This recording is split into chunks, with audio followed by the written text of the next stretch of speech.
right? Many organizations have a security strategy that we think about as a hard shell and GUI center, where once you're in, and you can do anything, right? If you're assuming that at least one computer on the network is being controlled by an adversary, you can't have that GUI center, right? You can't allow anyone to do anything once they're through the castle gate.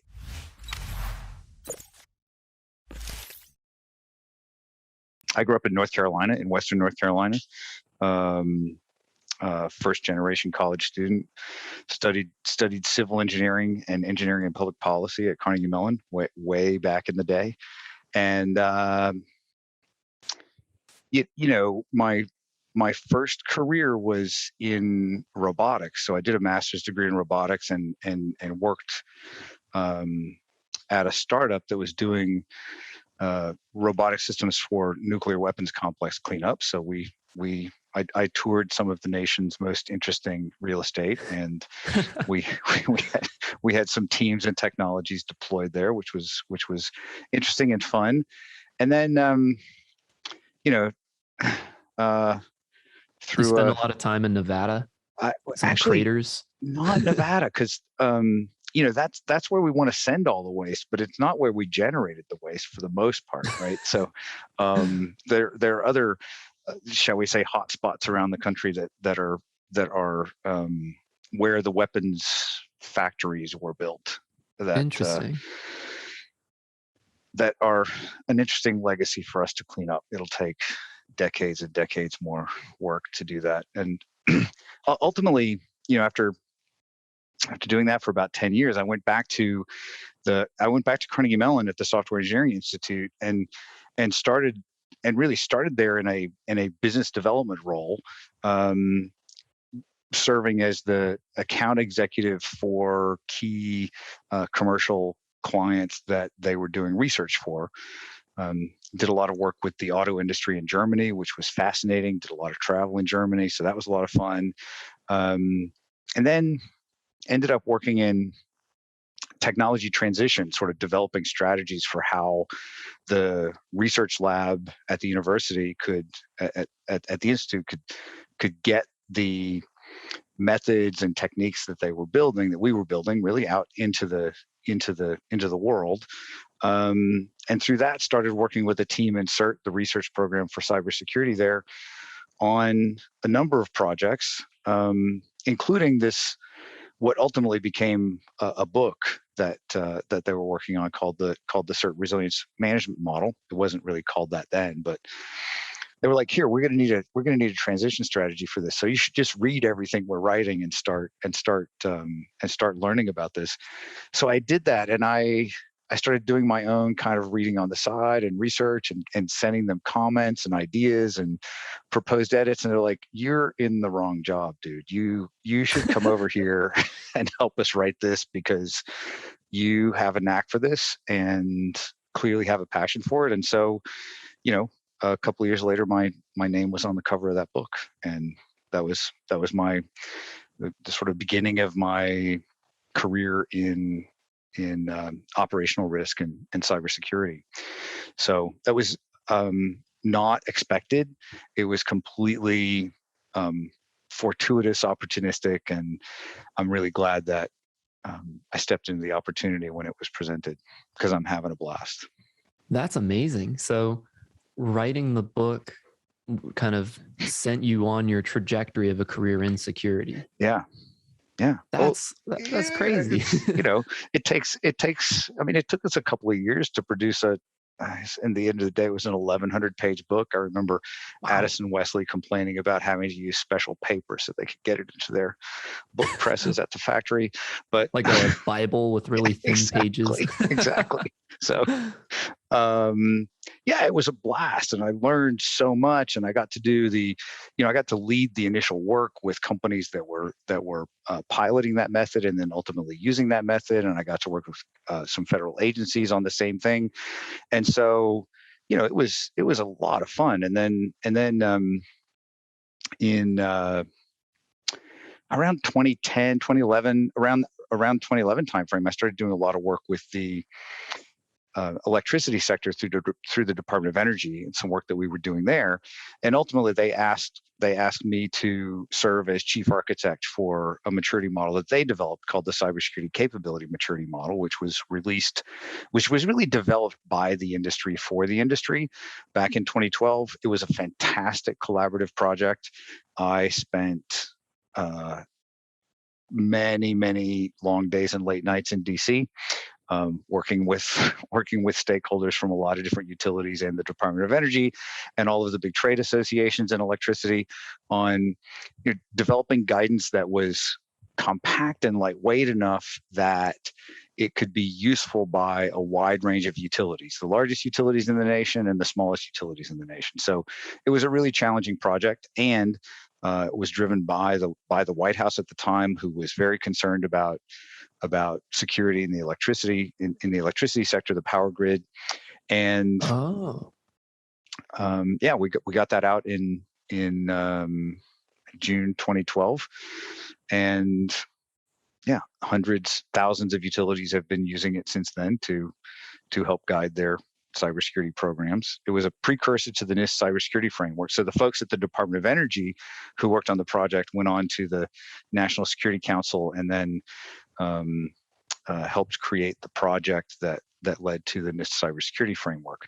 And so that whole trajectory was really interesting for me to watch as part of my career, from just being this guy who was like, hey, I have some ideas for this book you guys are writing. How about this? Right. So yeah, it's been a blast. That's crazy. So you've been like a driving force behind a lot of the modern best practices that are being used in security. Yeah.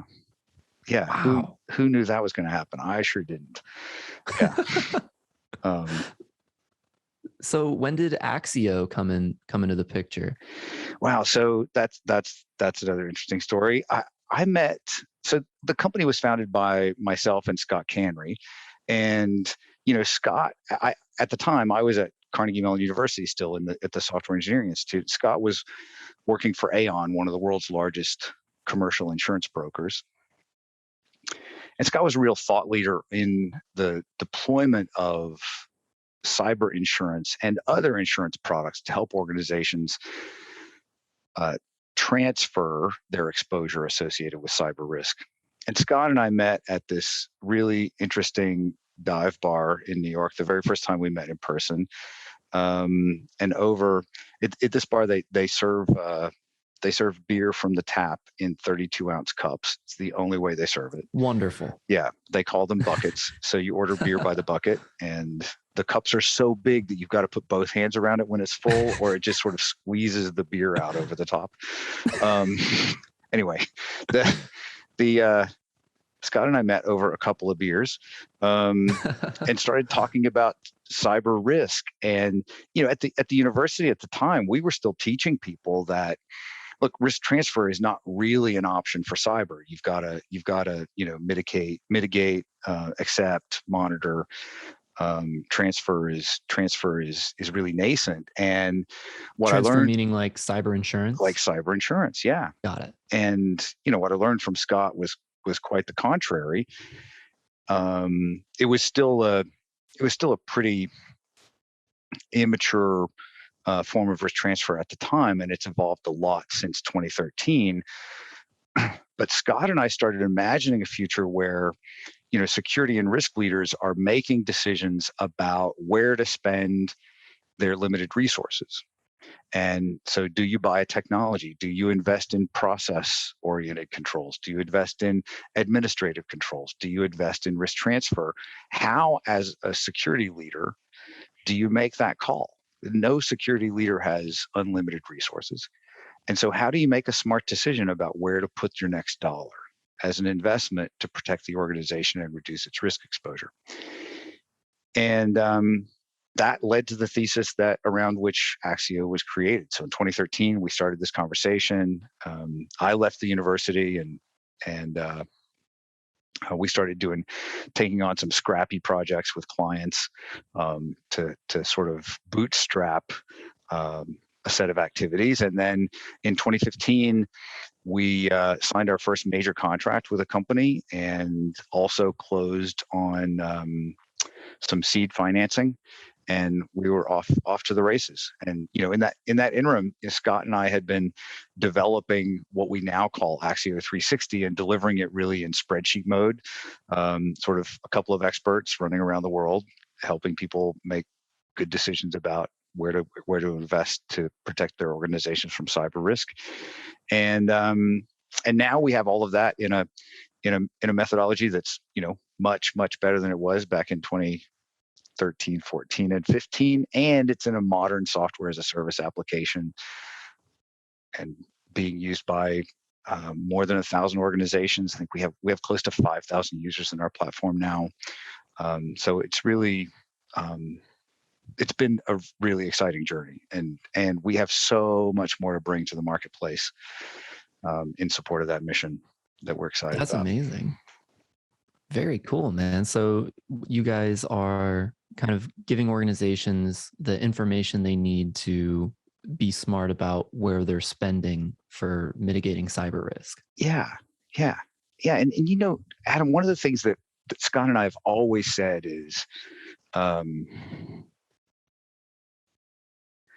it's really about unlocking and making use of the information that you have inside the organization, because nobody, and almost nobody can come from outside your organization and tell you something that someone inside your organization doesn't already know about the risk that you're facing, right? Because it's people inside your organization that understand how things are wired up. They understand what happens if I take this down or take this away, whether it's a machine or a server or even an endpoint. Like, how does that affect the business? I have no way of knowing that coming in from the outside. The people in your organization know that. And so we really developed a methodology that is for the masses, that we can teach any organization to do on their own, or we have a professional services team that can come in and do it with and for them. But that was always our vision, as sort of a something for the masses, as opposed to a methodology for a select few, and it's working. Yeah. That's awesome. So can you explain to me, like I'm a 5-year-old, Yes. what it looks like to, like, how do you go about estimating the financial strain of cyber risks? Sure. Yeah. So our methodology is really straightforward. And the first part of that methodology is just to think about, what could go wrong. And if the security and risk leaders inside your organization are paying attention to anything, they're probably watching the threat landscape. And so they're seeing what's happening in the news, they're seeing what's happening in other organizations. And almost all of those people, you probably do it yourself. When you read a headline, you're like, oh man, what if that happened to us? What would it be like here if that happened to us? Thank goodness that wasn't us, right? And every security and risk leader goes through that same thing. So you're processing all of this stuff through your head all the time, just based on what you see and read and observe in the threat landscape, whether it's open source or news or trade association articles, or maybe you're getting some classified briefings if you're in select critical infrastructure sectors, but you have a sense of what's going on in that landscape. And so the first step in our process is just developing a set of scenarios. We call them scenarios of risks unfolding, right? And our approach for this is to go top down, meaning we focus on like affecting the business. So everything we try to do is in the language of the business. And so, look, if you're dependent on this factory, what could happen that could cause that factory to have to go online? Or what could happen that would cause that factory to have to curtail production or reduce output or something, right? If you have a lot of delivery contracts, we worked with a client where there was a manufacturer, they had a just-in-time delivery contract with one of their major clients that calculated penalties in minutes. Like every minute they had a shipment that was late, they paid, I forget how much it was, a couple $100 or something. So, you can imagine that for them, looking from the top down at business impact, like what they really want to know is what could happen here that would have us have that shipment be late, right? And that's very different than some legacy approaches that look from the bottom up and say, okay, let's run around to every asset in the organization and figure out what could happen to that asset. And then we sort of build up scenarios from that. That becomes a kind of boil the ocean process that very quickly gets divorced from the business impact. We go top down. There are other methods that go top up. Top down is much easier, right? Because you're really talking to business leaders about what could affect the business. So that's number one. And step two is prioritize those. Look, you're never going to do a thorough analysis on every risk you identify. And so we go through a prioritization technique. We have a couple of techniques that are designed to leverage the expert judgment inside your own organization. We use a multi-voting technique. We also use a forced ranking technique. Those are the two most popular prioritization schemes we have, and we've got both of those built into our software. And so that gives you the sort of critical few that you then want to take the next step on.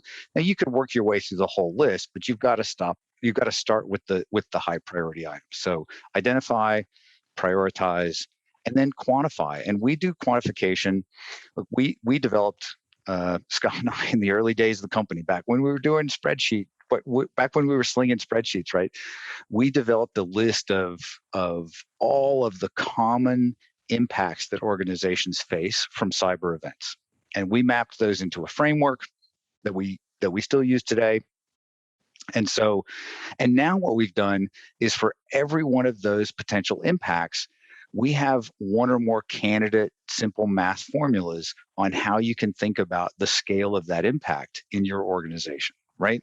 And so it's simple things like, are we going to bring in an outside forensics team? Well, if you're going to bring in an outside forensics team, there are two really easy ways to estimate that. One is like, how big is the team? How long are they going to be here? How many hours are there in a day? And how much do we pay them by the hour, right? That's just simple math. There's another technique that some forensics firms use that says, how many computers do we think we're going to have to do forensics analysis on, and how many hours do we think it's going to take per computer, and what's our hourly rate? So that's just a different way to get at the same basic answer of let's put a price tag on forensics. And then we have candidate equations for every one of those impacts, and you can estimate the impact of an event by populating those estimated values into those formulas. You pick a formula, pops up on the screen, you put in estimated values. And we also were really careful with our methodology to have people not get bogged down in a quest for precision. And so every one of those estimated values in one of our simple math formulas has a minimum expected and maximum amount. So if I said, Adam, what's your negotiated rate at Modern CTO for forensics? And you said, oh, Dave, it's $317.48 per hour. Well, then we know that value. We can just type it into the expected value box, right? But if you said, oh gosh, I don't know, we'd probably end up paying, I don't know, $300 to $700 an hour. It sort of depends on what else is going on in the world, how fast we can get somebody, how the extent to which our hair is on fire and things like that. Then we can just put that in. Okay, let's just estimate this at $300 to $700. So that way you can work quickly through this process without getting bogged down in a quest for false precision. These are all estimates, right? And so that leads us to a bunch of equations that have a bunch of range values. And then on the back end, our software just boils all that up into and uses a Monte Carlo simulation to give you a range of values for the total event. And that's how we do it. It's really straightforward. And one of the beautiful things that our developers did with our software that I really love is they created this way to edit and actually build custom formulas. So if you said, yeah, we're not going to estimate it that way, here's how we think about it in our organization. You can just start typing that in plain language, and our system will turn it into an equation. And so what you end up in all cases are equations that you can read. We found that that makes a huge difference for people who have to stand in front of these estimates inside their organization, because if you can stand in front of something and somebody asks you a question about it, and you can just look at it and say, well, yeah, we got it, we arrived at that in the following way, then that's very different than if you're standing in front of a board you're looking at some black box results that you have no idea how were calculated, right? So it allows our users to have the confidence to stand in front of those estimates, right? So, sorry, that was probably a really long-winded answer to your question, but that's how we do it. No, that was great. That gives me like a much clearer picture, not only of like how you do it, but like more exactly what you're trying to do. Yeah. So earlier you mentioned that it's like a SaaS platform that people can use. What does it look like on the UX side of things? So you have all this methodology built in on the back end. Is it just like a pretty easy, they can just go down and fill in values in boxes and the number spits out? And absolutely. That's awesome. Yeah. And with the explainability built in on top of that too, so that they can take it to upper management. Right.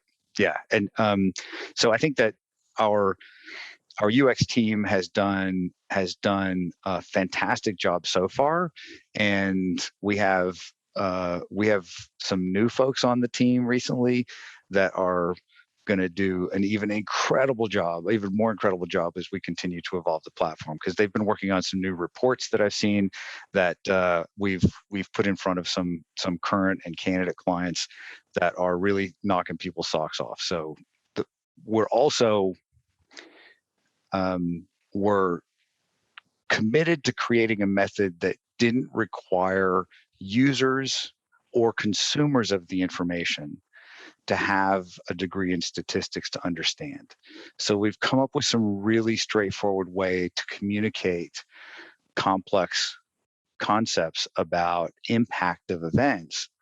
And we've come up with a proprietary way to aggregate those events and give an annual view of risk exposure that is incredibly novel, and founded in some really good academic research.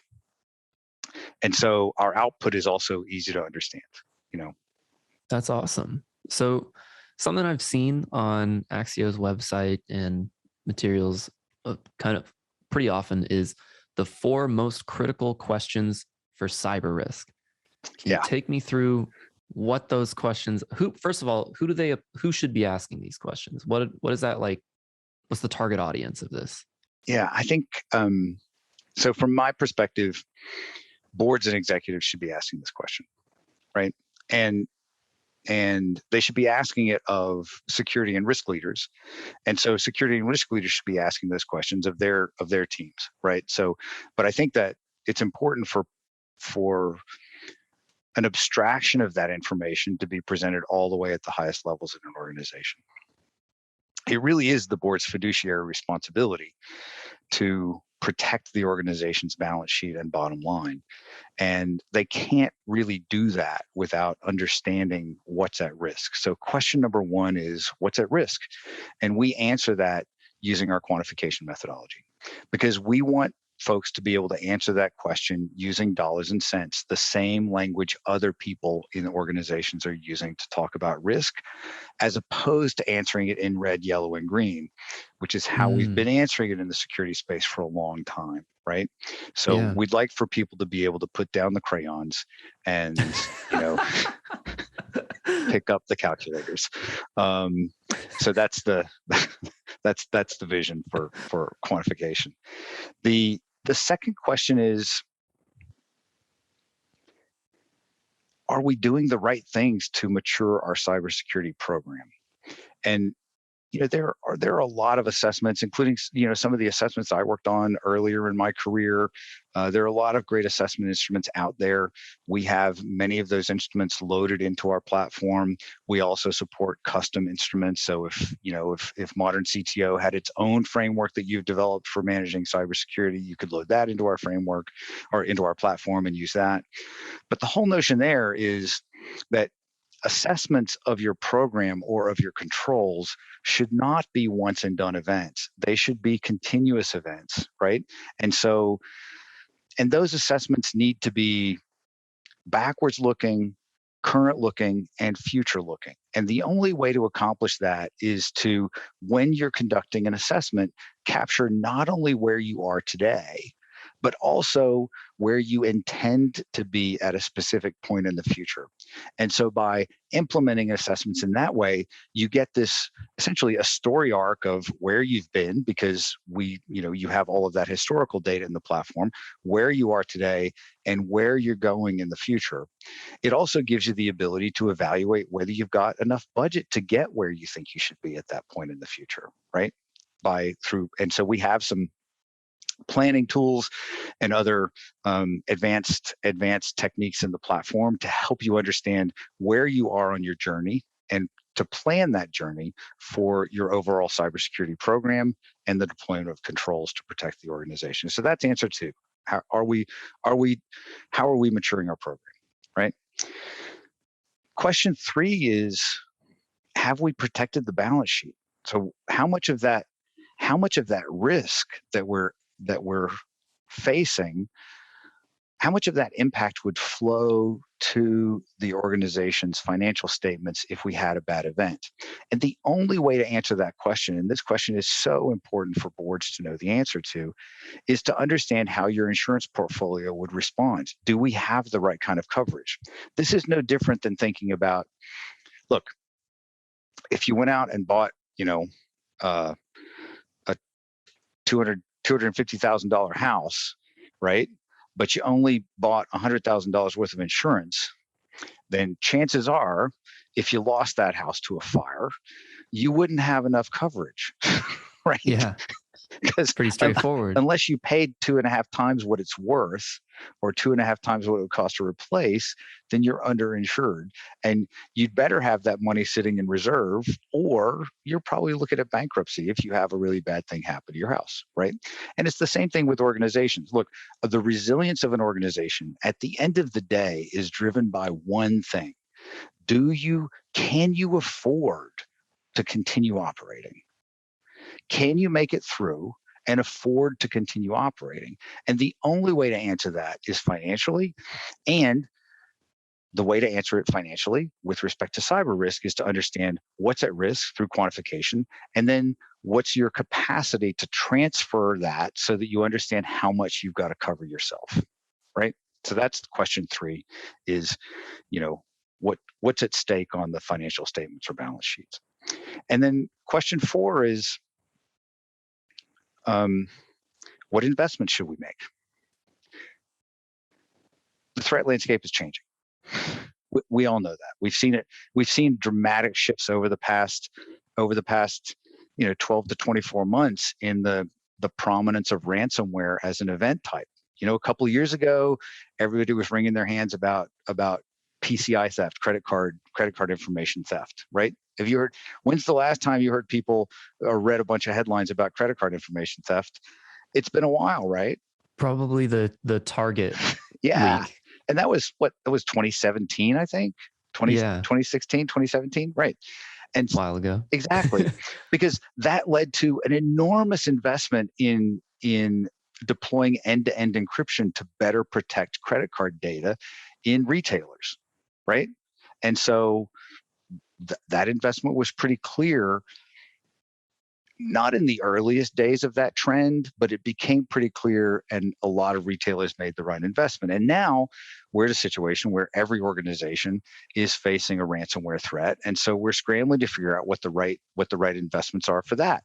And tomorrow it'll be something else. And ransomware is not the only thing we have to worry about, right? But I'm using that as a point to say, the threat landscape changes, and it's going to continue to change. These are human motivated, human perpetrated events, and so they're only ever going to be limited by the imagination and technical capabilities of humans to figure out a way to make money on this. Right? Yeah. And that's forgetting for a second nation states. But Yeah. so the risk landscape changes. So optimizing your investment over time, or figuring out the right next spend, what's my next best move here, right, is an important question. And we strongly believe that those first three questions should inform the fourth question. Absolutely. Yeah. And so, and we have ways to model that in our platform too, by adjusting your insurance portfolio, or modeling control changes and how they would affect the quantified scenarios, or building plans for maturing your program and understanding the cost of that. So that fourth question is really about what's my optimal next best spend or next best move. That was excellent, man. Let me just try and say them all at once. So the listener can remember. So we have like, what's at risk? How are we maturing our cybersecurity program? Is that correct as the second one? Nice. How are we protecting the balance sheet? And then what investments should we make in security? Yes. Yeah. Cool. All right. We got it. So I want to get a little bit more into the ransomware stuff. Okay. So are you able to offer your program, like Axio's platform, as an option for when a company is in a ransomware attack? Can they use it to see whether or not they should just pay it and be done? Is that like a use case? Yeah, you could certainly do that modeling. And I want to be careful because, look, I have the same kind of moral and ethical concerns that we all have about paying criminals. And we've also seen in recent trends for criminals going back to the well for multiple demands. And so, it turns out there's not a lot of integrity among thieves. But that said, there are some cases where it could be compelling to make that payment, and certainly modeling an event out as part of the decision-making process is one way to do that. Right. And look, I think that some of the most compelling reasons to pay involve maybe slowing the potential release of data that may have been stolen, that could dramatically and negatively affect people if it were disclosed, right? And so you can think about certain kinds of health records in that category. Right. At this point in time, I mean, if the attackers were, if you're running good backups, there's probably not going to be a good reason to pay unless you're convinced it's going to take you longer to recover operations than it will to decrypt the data. And we saw that just this week with Accenture. Accenture made a really good showing. I don't know if you saw that in the news in the last couple of days, but Accenture announced that they had a ransomware attack, and they fully recovered and very swiftly recovered their operations in the part of the business that was affected from backups, and they resumed operation. And it was a blip. It made a couple of headlines, and they're off to running. So good for them. It's great to see somebody of that size demonstrate the kind of resilience that we want organizations to have. But yes, you could build some financial models to help you make that decision. Absolutely. That's really cool. Yeah. So a question I've wanted to ask you in this interview relates to a while ago we had on Tony Cole, the CTO of Ativo Networks. And this dude is like an OG cybersecurity guy. He was running cybersecurity in the Pentagon on 9/11. And he also worked on the NIST framework, did some work with MITRE as well. Anyway, it was a pleasure listening to him talk, but he was talking about how there's like $140 billion spent on cybersecurity tools each year. And with all of these resources pouring into cybersecurity, I think it's easy to ask the question, why is it still so hard to stay one step ahead of bad actors? So my answer to that question is that it's not just a technology problem. And as a discipline, we, as in the cybersecurity world, are not yet mature enough as a discipline to recognize universally that it's not simply a technical problem. And so, and it's really easy to be convinced, because it does involve technology. It's really easy to be convinced that, this new whiz bang technology is part of the solution. The problem is that, I think of the, have you ever been to the RSA conference out in San No, I've Francisco? not.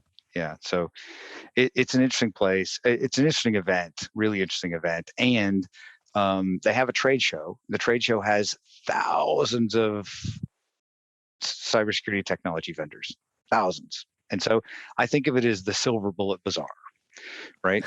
Because you can just look at one silver bullet after another. And look, all of these technologies are critically important as part of an overall strategy, and none of them, or the accumulation of all of them, are not going to solve this on their own. It is a people, process, and technology problem. And so we can't solve it by technology alone. God, I wish I could remember the guy's name. I was reading an interview with somebody recently. It'll come to me maybe in a minute. He was like, "Look, it's not a technology problem. If it was a technology problem, we would have solved it 15 years ago, right? It's just not. Yeah. It takes more than that." And so I think that's the answer, is that there's a lot of money still being spent chasing silver bullets, and they're part of the solution, but they're not the entire solution. That makes sense. And so while it does come down to being a people problem, I think aside from education, obviously, as a wonderful part of the solution, I think there's still definitely a role for technology to play in terms of making it easier for the people to have good practices, right? Absolutely. Please don't hear anything I said as saying that it's not a technology problem. All I'm saying is it's not only a technology problem. Right. It's not something that we can solve just with technology. It's also something that we can't solve without technology, right? It's just that we need more than technology. And look, the other part of that dynamic is we've got, look, according to the Wall Street Journal, there are now more than 65 nation states that are investing in offensive cyber weapons. And you can't have that kind of investment at the top of the pyramid without it trickling down. So all of those investments in offensive cyber weaponry are raising the skill level, the capability level, and the tools that are available across the criminal enterprise, because all of those technologies are being built by companies, and the people who work at those companies go and work at other companies.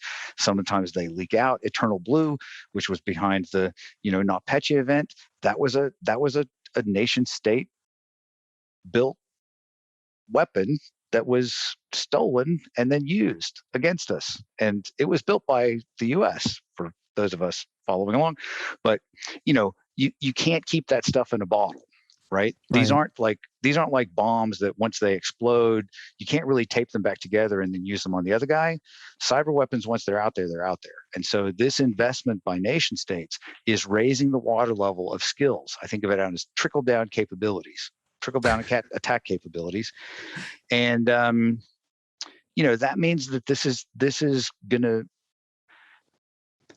it's like treading water. To stay in place requires continuous input of resources. So even to maintain where you are right now from a cyber posture in an organization requires the continuous input of resources.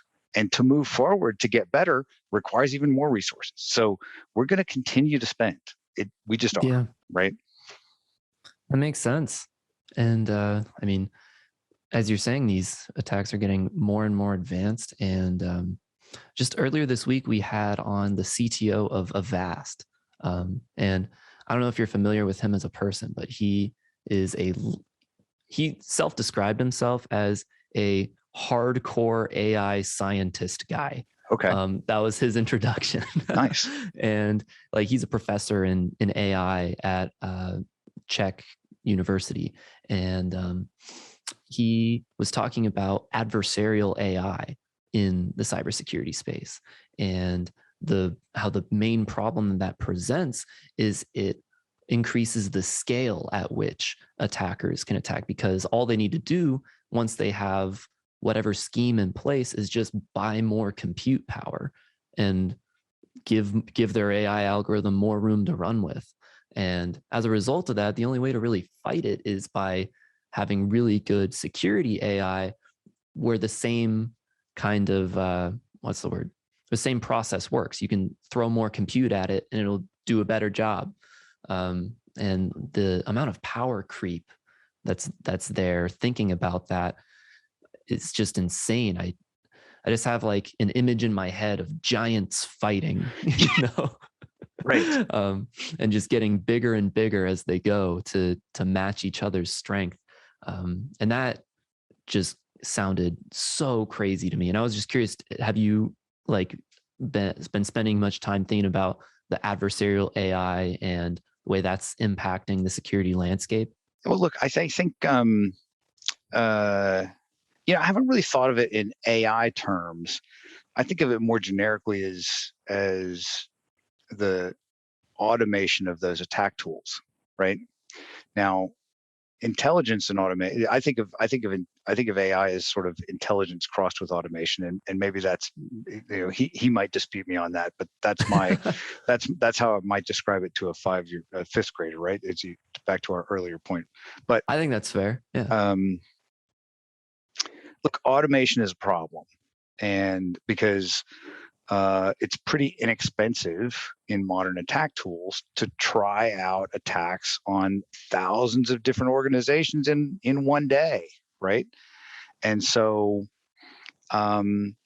certainly the incorporation, to the extent that it's happening, the incorporation of artificial intelligence into an evolving automated attack tool is of enormous concern. And do I believe that there's a role for AI on the protect side? Absolutely, there is, because it's only through algorithms and other massively scalable techniques that we can ingest all of the signals available to start to have better visibility, detection capability, and learning of our environments and the attacks that we're facing. So I'm a big believer in that. I agree that we've got to deploy that on the protect side as well. Another company that we've had on the podcast before, because we've just had a lot of security companies on, because as we've covered, it's a huge space. You've been to the Silver Bullet Expo. Yeah, exactly. And that's where I've gotten a lot of my context around security from. And so one of these companies that's come on is called Firemon, and they focus on network security. And their VP, Tim, on the show was talking about a report they released called the Future of Network Security Report. And it focused a lot on zero trust. And I think zero trust it obviously seems like such a great way to conduct your security, but it also seems really hard to implement in some use cases. Like how earlier you were talking about the manufacturing company that had a just-in-time delivery contract. And so I was thinking, like, especially when you're trying to do manufacturing automation, the manufacturers and the suppliers and the distributors down the chain, they all have to share their data to an extent in order to get like the full efficiency out of their automation. So how do you think about trying to implement zero trust in areas where you implicitly have to trust your partners? Yeah. So this is a challenge, and it's one of those I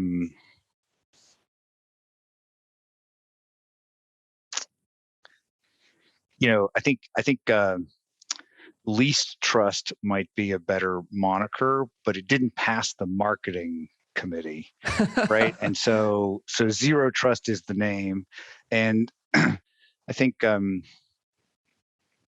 it's funny. A year or so ago, I was in a conversation with a couple of folks from the security world who I deeply admire and respect, and they're like, this zero trust. There's no such thing as zero trust. It's like this mythical asymptotic approach. You can't get to zero trust. There has to be some basis of trust. There's got to be something you trust at the core, right? So zero trust is a misnomer. And I was like, yeah, it's a misnomer, but it's a really catchy marketing phrase for a strategy. The way I like to think about it is, look, one of our clients manages a really complex operation, and one of the core premise of their strategy is, at any one point in time, at least one endpoint in our environment is being controlled by an adversary. So they take that as a given, and they've built their entire security strategy around that as a given, that at any one point in time, at least one computer on their network is being controlled by an adversary, right?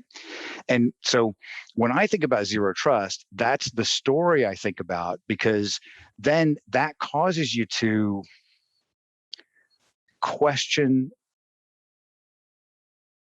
data on the network that you wouldn't normally question, to question identities on the network that you wouldn't normally question, right? Many organizations have a security strategy that we think about as a hard shell and GUI center, where once you're in and you can do anything, right?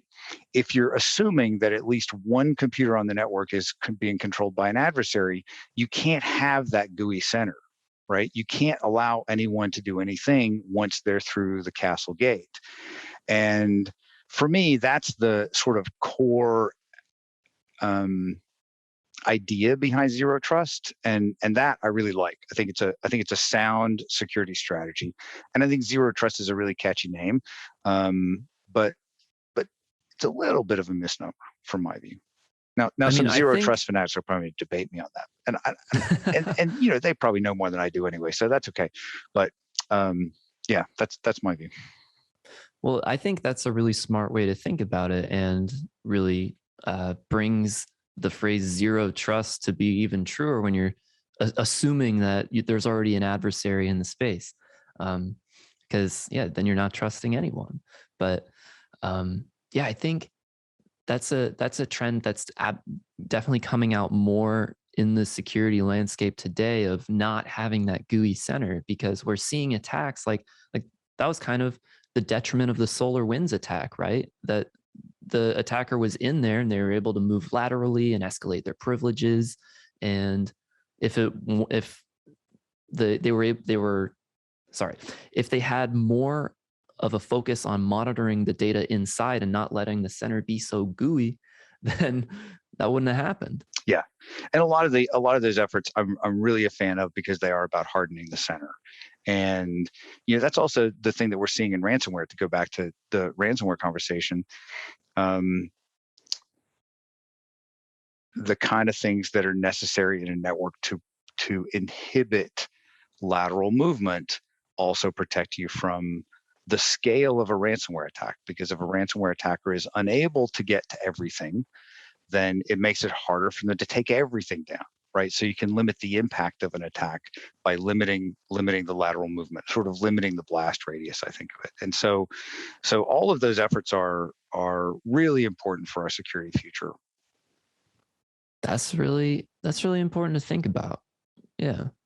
So before we wrap up, I just want to make sure if there's anything that we didn't cover that you want to make sure we hit on, or any plugs you want to give for Axio. Like, are you guys hiring right now?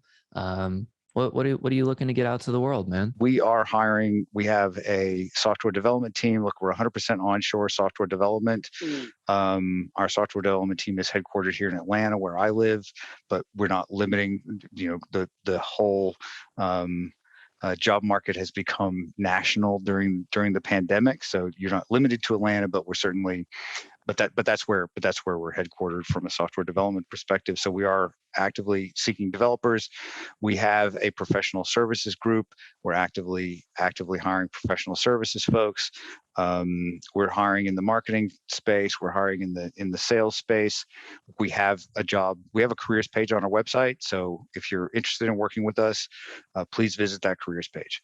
And because we are always looking for great people. Absolutely. From a plug perspective, oh gosh, we we recently released a